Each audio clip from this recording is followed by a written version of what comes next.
International Islamic Research Center.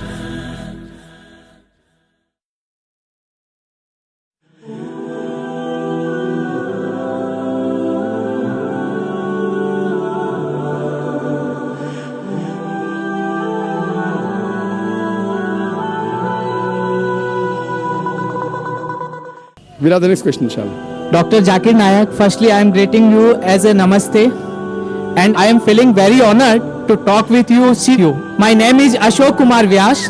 I belongs from Hindu Brahmin and living in Bada Bazaar.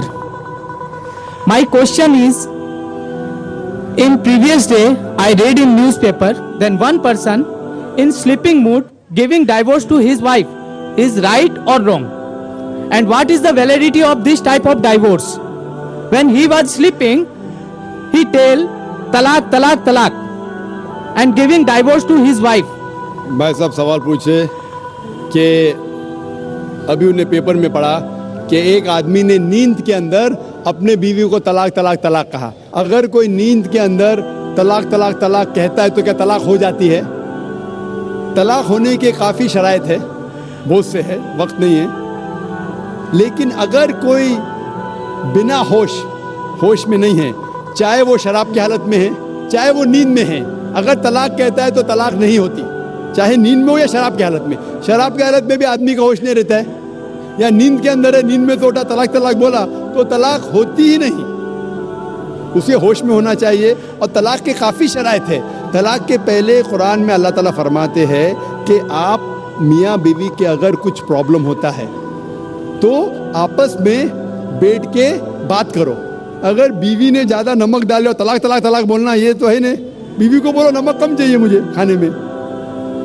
तो कुरान और हदीस में आता है कि पहले मियाँ बीवी बैठ के बात करना चाहिए. और बात अगर नहीं सुलझती है तो कुरान मजीद में सूरह निसा में सूरह नंबर 4 आयत नंबर 35 में अल्लाह ताला कहते हैं कि appoint arbiter from both the sides. मतलब एक आदमी को, बड़े आदमी को लेके आओ बीवी की तरफ से, एक बड़े आदमी को लेके आओ शोहर की तरफ से, बैठ के समझौता करो और मामला हल करो. फिर अगर नहीं होता है तो it takes a long time. और फिर तरीका और डिटेल अगर आप चाहते तो मैं बोल सकता हूँ. और वो गुस्से में नहीं देना चाहिए, नशे की हालत में देना चाहिए, होश में देना चाहिए, काफ़ी शराइत है. वो बीवी हैस में नहीं होना चाहिए, she should not having menstrual पे, बहुत से शराइत है. ये शराइत होने के बाद फिर तलाक होती है. उसका इद्दा पीरियड है 3 महीने का और काफ़ी प्रोसीजर है. लेकिन आपका मेन सवाल था अगर नींद की हालत में कोई तलाक देता है तो तलाक नहीं होती है. Thank you, sir. Hope the answers the question. International Islamic Research Center.